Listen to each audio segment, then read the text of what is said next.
Welcome to the Balanced Blueprints podcast, where we discuss optimal techniques for health and finances and then break it down to create an individualized and balanced plan.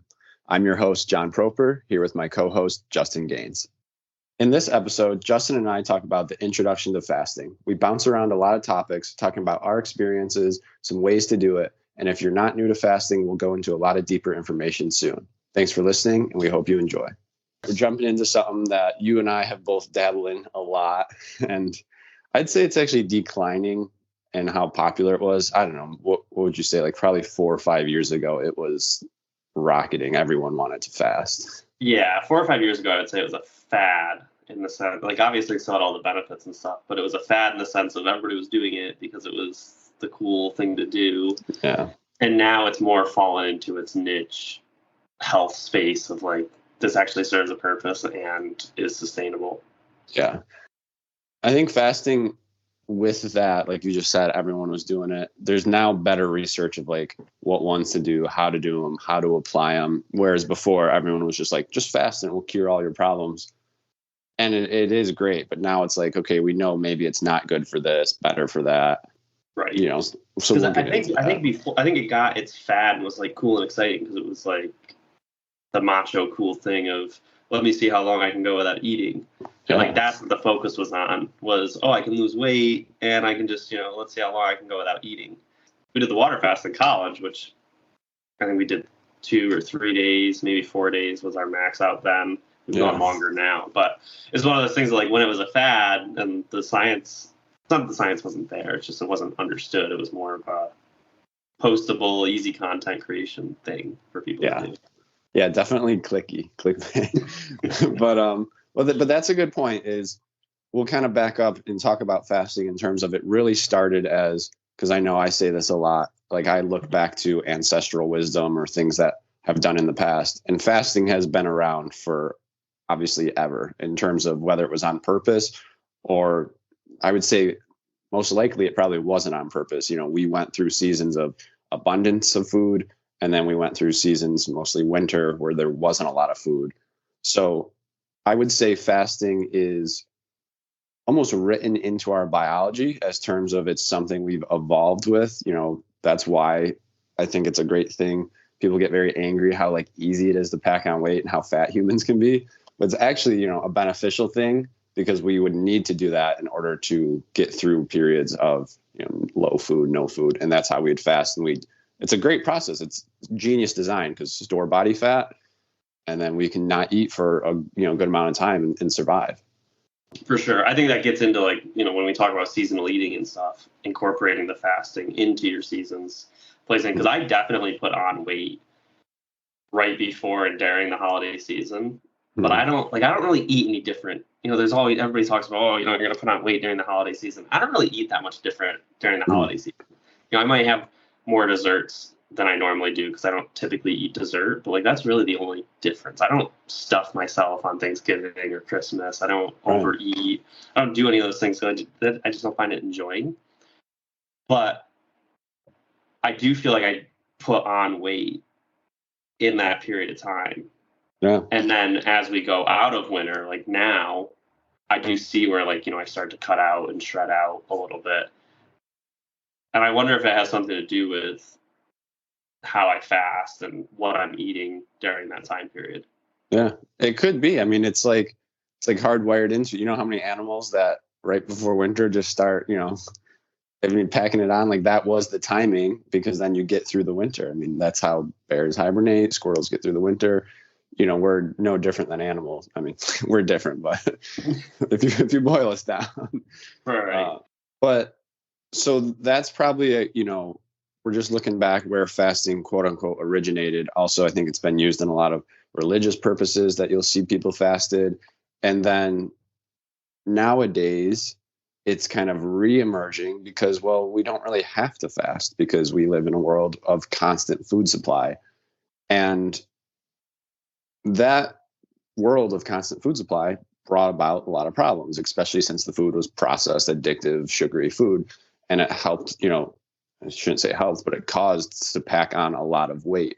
So fasting kind of came up again as a tool this time because we didn't really ever see the need to fast in our modern world. Obviously other countries sadly may still go have food scarcity. Well, it's different with inflation and everything, not to pull it into a finance topic, but with inflation and everything, I'm surprised that when it was a fad, and even now, that people aren't like, oh, I'm going to pick up intermittent fasting because it'll control my snacking, control my other eating habits, that then lowers your grocery bill because you're not causing all these things. Like, I'm headed to a trade show this week, and normally we would go grocery shopping on Monday, but my girlfriend was at a trade show Sunday through Tuesday, and then I'm at a trade show Tuesday through Friday. So instead of going grocery shopping, I'm trying to eat what we have and just like stretch what we have and clear out some stuff that we haven't been eating. And it's interesting because I don't need to do it from a budgeting standpoint, but I'm surprised it hasn't caught on to other individuals that are in that necessity standpoint of like, how can I cut back my food expense? Well, maybe intermittent fasting is a way to cut that back as well and not impact your health. Yeah. And let's dive into a lot of that, because I know you said intermittent fasting. So we obviously talked about the type of fasting that was done because of the seasons in the past and nature or religious reasons. But nowadays, so we can get into different kinds. So Justin says intermittent fasting because that's the one he does a lot. And what that is just longer stretches of windows between your meals day to day. So generally with intermittent fasting, you'll see like 16-8, and that's kind of the general one, but then you can adjust that. But that means you're going 16 hours without eating. You're just having water. Some people have black coffee, tea, electrolytes, but you're just having for that 16 hours, just those. And then in the 8-hour window, you can eat, all your meals, all your calories for the day. So that's the intermittent fasting. There's a couple other we'll just glaze over because intermittent fasting is the most popular, but then you'll have like day on, day off, someone eat, which is, I think these are getting less common, but you'll eat one day, not the next, one day, not the next. Sounds crazy, but a lot of people did that. There was effectively a 24-hour intermittent fast. Yeah, basically. Effectively. That's why I think everything just gets called intermittent fasting, because then there's I think it's the Nomad or the Primal, I don't know, but then there's one where it's like 23-1. You just eat one meal a day, one big meal a day. Right. Again, that's a 23-hour intermittent fast. So that's why when you hear it, you'll hear the buzzword of intermittent fasting. And all that means is you're being intentional about not eating for X amount of hours a day, and then you're allowing yourself to eat for hours a day. And it kind of sounds like obvious or hard. It depends how you look at it, because some people might say 16 hours, that's crazy. Well, if you think, if you get good sleep, you're asleep for 8. So that counts as part of your fasting window that a lot of people sometimes forget about. So sleeping, and then you're just being intentional about if it's 16-8, you sleep for 8, you go without food for 8. And that could be however you want to split it up. We'll get into that. But those are the different types of fasts. And when you hear the buzzword intermittent fast. Yeah. And I would say, when you're thinking about the times, those are guidelines, right? So if you're doing I typically do like an 18-6. Mm-hmm. And it's not because, and I say typically do because I don't sit there and look at the clock and say, okay, I need to stop eating at this time and start eating at this time. Now that I've been doing it for years, I just allow my body to say, you're hungry. Okay, eat. And then when I stop eating dinner, I don't snack afterwards. So there's that sharp cutoff at dinner. You have 3 hours typically before I go to sleep, 8 hours of sleep. I probably get closer to 9 hours of sleep. Mm-hmm. It's lately. So, that hits you at 11 right there. And then if you don't eat until, a little bit before noon, that's how you're hitting your 18. But it's one of those things that, a perfectionist is going to sit there and be like, I need 18 hours. And you're going to sit there and you're going to calculate it all out. And I would say, the beauty of intermittent fasting is that all you're trying to do is decrease the amount, give your digestive system a break and decrease the amount of time you're consuming that food. So my advice would be in the beginning, yes, you have to be very strategic about it. But once you get 6 months into this, your body's going to tell you when to start eating again. And it'll be easy. Well, you bring up a beautiful point too, in terms of, the beauty of it is it should be freeing. So I say freeing because they even create apps like that time it, you can set a timer. And to me, that's like a calorie app. Like, we don't want these calorie apps or these intermittent fasting apps to control when we eat and our life instead of our hunger hormones. It's like the reason you're doing intermittent fasting is because, and we'll get into this. So I personally would say it's highly and most likely recommended for individuals that are overweight and are snacking a lot and maybe feel like they need to eat constantly. So like that's what Justin said in terms of it's so beneficial there in terms of it shouldn't lock you down of, oh, I have to keep track of that. It should actually free you of feeling like, oh, I need a snack every 5 minutes. So that's kind of what we want to work towards there, which is what you're saying. It's so nice because, yeah, you get to a point where you're like, all right, my hunger signals are coming back in line. I'm hearing these things. I've been intermittent fasting for a while, and I can leave the house without thinking about, oh, should I grab a granola bar? Should I grab this? So yeah. It's free. Well, the other thing that it helps from a budget standpoint is like when I got first out of college and I was running between meetings, if I got hungry, I was stopping and eating. I was grabbing fast food on the way because I couldn't power through that extra hour to get home or the 45 minutes to get home and not eat. Whereas now that I've been doing this for years, it's nothing for me to say, oh, I'll fight that hunger pain for another 45 minutes so that I can get home and eat while I'm at home. Not only am I eating a much better meal, I'm also not spending a ton of money on junk food. Yeah, I mean, it teaches and shows you that you're more powerful than you think you are. Like if you just, You're not going to die. You fight through it. And yeah. I'm sure you've seen this too, where you probably fight through it and then you actually get a sense of mental clarity and even a little more focus, right? Right, for sure. Well, and I would even say that the freeing part that you're talking about, I think I most noticed it when we did our water fast, which water fast meaning not no water, but nothing but water. Yeah. And then do it as long as you can. I really wouldn't advise going over 4 or 5 days, especially not your first time. Like start with a day, then do 2 days. I think the longest I've done is 4. But the thing that I notice the most every time I do one of those is time slows down, or at least feels like time. Obviously, time doesn't actually slow down, but it feels like time slows down. And it's because we don't realize how much time we put into grocery shopping, eating, preparing food, all of these things. Yeah. And if you're not eating for 4 days, I grocery shop once a week. So if you do your grocery shopping, you're only shopping for 3 days then. And it's usually inexpensive stuff because you're breaking your fast with stock and things that are super expensive or that you make yourself. But decreasing the amount of time that you're spending doing the other things makes it so you basically bought back that time. You have an extra 3 hours in your day, and things just start to move slower. You become much more present and aware of your environment when you do one of those water fasts. Definitely. I mean, when I did my longer one, and so I think it's, again, a tipping scale that can go either way, because as someone who puts a lot of mental capacity and thought into food and meals, arguably on the side that's too much, doing a fast like that was very freeing in a sense of, yeah, I've like, wow, it was mind opening how crazy and how much time I put into thinking about what meal am I going to do? What am I going to eat? What am I going to eat? What am I going to buy? And like you said, it feels like time slows down because you're buying back so much time in terms of you're not doing that mental capacity. But for me, the biggest takeaway there was maybe I need to relook at some things of why is so much time and energy going into what I'm thinking about, what I need to eat. Because like I said, we don't want to be chained down by anything. Now, the other side of that is someone who thinks like I did there and then starts fasting could pour it all into fasting, so it's always a scale. Right.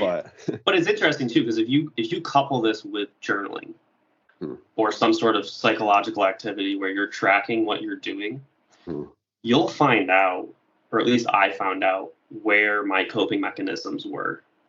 Because when you hit the first 18 hours of a 72-hour water fast, the first 18 is not hard. It's not hard at all.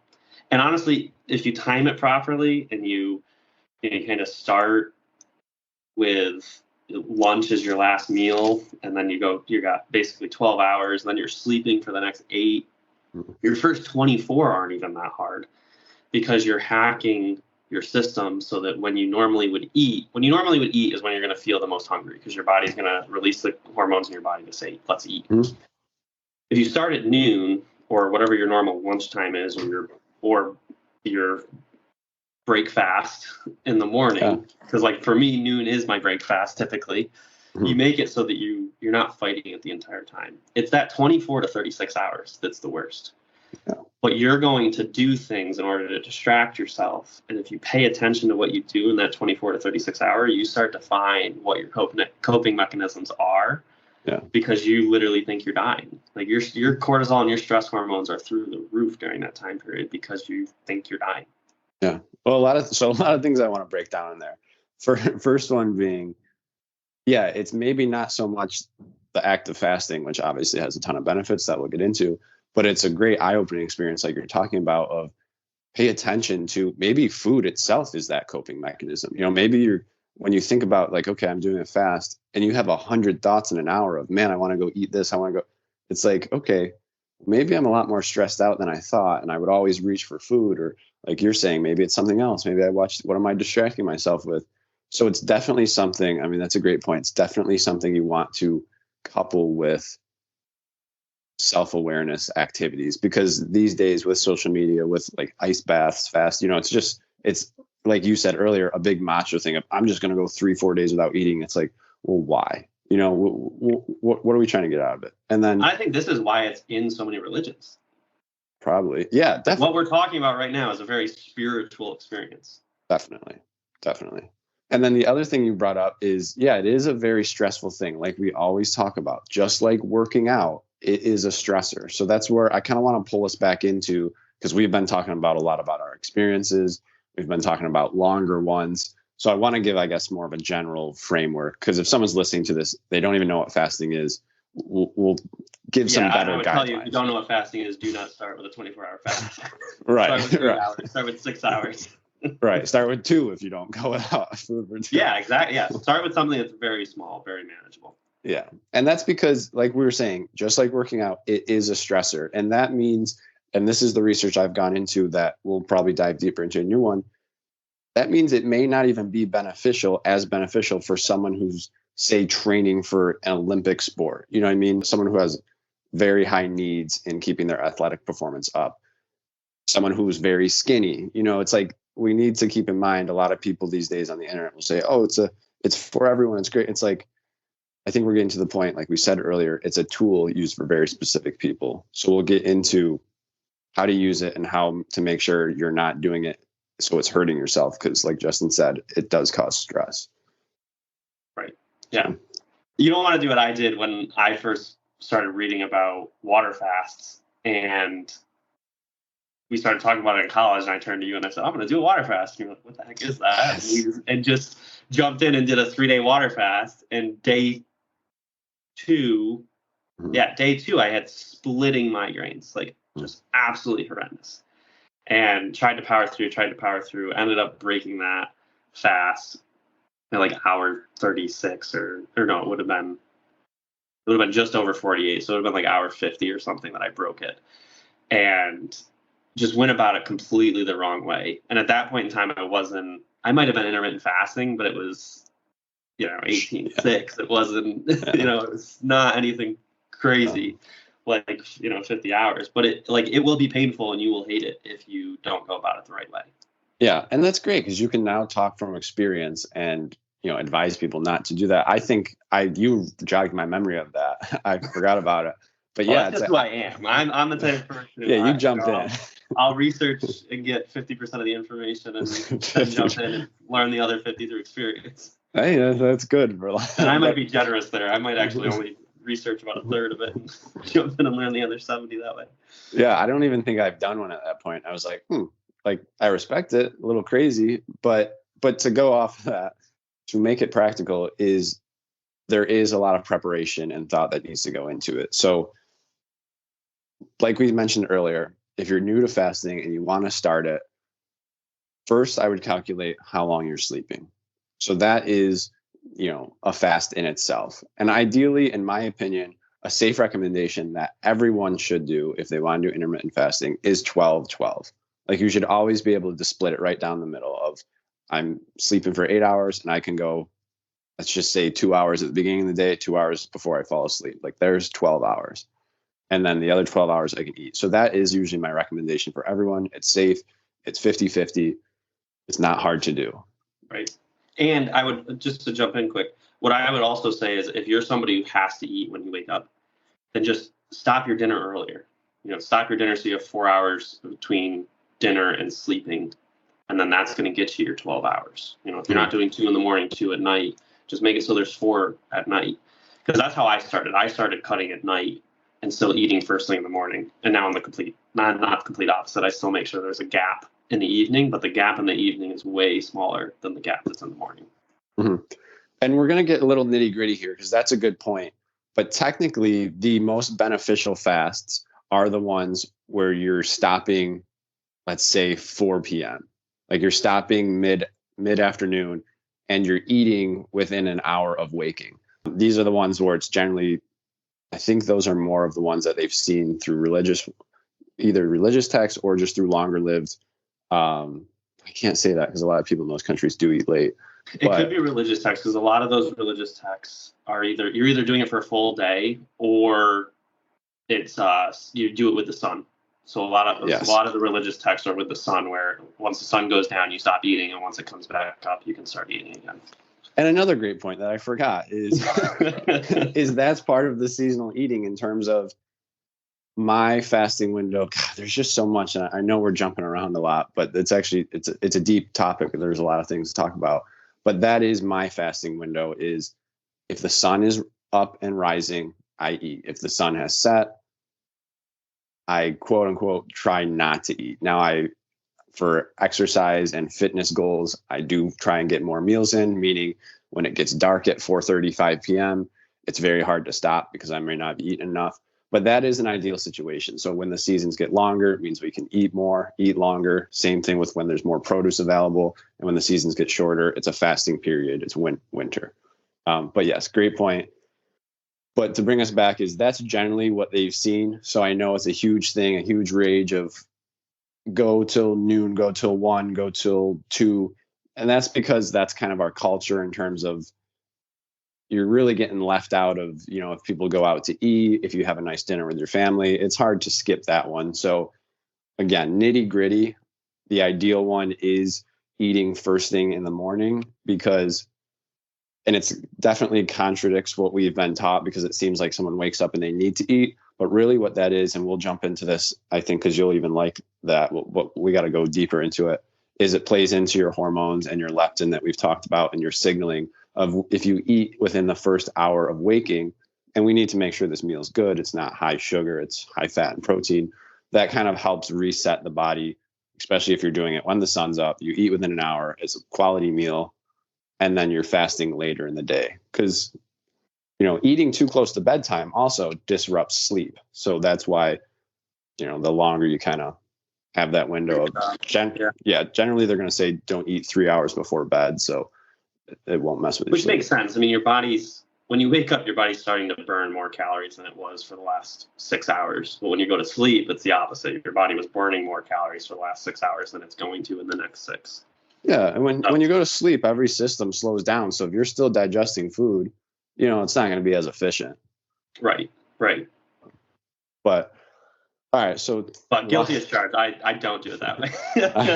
But that's the thing, because like I said, it's nitty gritty, because if someone's doing that because they can fast perfectly, but then they're missing meals with their family, they have no social life because of it. There's bigger things into play. So right. It gets into the full spectrum there of you're increasing your stress levels in other areas because you're not happy with the social life and all the other things that you have going on. So exactly. These are rules of thumb, not the letter of the law. Yes. But that's why we want to talk about all of these, because again, I want to attack it from the individual of someone may be overweight, someone may be insulin, resistant. We're looking to lose weight. The best thing for you is going to be ideally eat a good, proper meal when you wake up, within an hour of waking. And then think about fasting in terms of definitely fast, quote unquote, in between meals, no snacks. And a good satiating meal is going to help that. And then try and do either with the sun, try and do a 12-12, and then slowly extend those, So like Justin said before, it gives your digestive system a break. It allows your body to work on other processes, because if you're digesting food, that is the priority. We have food in our system. We need to get that through. We need to extract nutrients from it. the other systems that need attention are going to be, dampened a little until that gets done. So if you think about eating constantly, it's like, well, when are we taking a break? When are we taking time to repair at night, sleeping? Yes, but we may need a little more than that, especially if your sleep's disrupted. Right. Well, it's something we didn't touch on, and we won't until we go deeper, is the effects it has on the immune system. I mean, and that's why it has the effect it has on the immune system, is because the digestive system can take a break, and the immune system can ramp up at a higher capacity. But we'll leave it at that for sake of time. Yeah. So to be honest, that's great. That we've probably done a scrambled overview, but that's fine, because that's what this episode is. We have a lot more to go into. And the last thing I just want to bring up, because this is just a note for the next episode too, is there's a lot of research papers, and we can break these down next time, that fasting itself may actually not be beneficial or as beneficial for the fit average individual, the day-to-day ones, compared to the longer extended ones, because of what Justin brought up in terms of how it stimulates the immune system, how it kind of, we'll get into this, but how your body in a fasted state does autophagy, gets rid of cells that may not be working as well. So they're just seeing more benefits for overweight individuals than for actively fit people in the shorter ones. But we'll look through these papers, because that's interesting. I didn't realize that one. So that's definitely something I was in the dark on. So that'll be a fun topic for us to break down. It's newer, and that's why I want to bring it up, because I think it'll be good for us to look at it together. And again, what plays into here is, like we talked about, do you want to do what's absolutely perfect, or if something works for you and you're enjoying it, that's going to work better, So, right. But it'll be fun things to look at. Yeah, well, because you get to the point where, I do intermittent fasting, but I would never call it that, because it's just like how I eat now. It's just my normal eating habits. So you don't even think of it as like, oh yeah, I intermittent fast.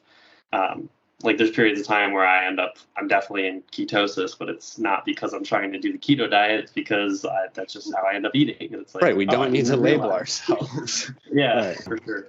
But to summarize everything, kind of pull it together. And I'll try and do this in like a linear way. If you're new to it and you're just trying to get started, 12 hours of eating, 12 hours of not eating, and then slowly build up to more hours of not eating, less hours of eating, target being somewhere in that 18-6 range. And then once you've done that for 6 months, a year, and you're very familiar with it, then you can start to branch into looking at a longer 24-hour, 48, 72-hour water fast. And then in our future episodes, we'll kind of break down deeper what that looks like and some of the very specific nuances of fasting. But otherwise, the rest of the episode kind of talks about a bunch of little tidbits that are beneficial and things that are helpful when you fast, but without getting too deep into it for the sake of time. Yeah, we'll get into protocols, deeper stuff. And the only thing I want to add is, and once you've done it for a while, maybe you want to branch away, is like Justin even mentioned earlier, it was a great point, follow the sun. When the sun sets, don't eat when the sun's up. If you want to get to a point of just eating, like you said, we don't need to label ourselves. So for sure. Yeah, that's an easy way too, of like, you don't want another thing that you have to track. Just be like, oh, is the sun up? Okay, I can eat. If it's not, I can't. Perfect. Thanks for listening to our podcast. We hope this helps you on your balance freedom journey. Please share your thoughts in the comments section below. Until next time, stay balanced.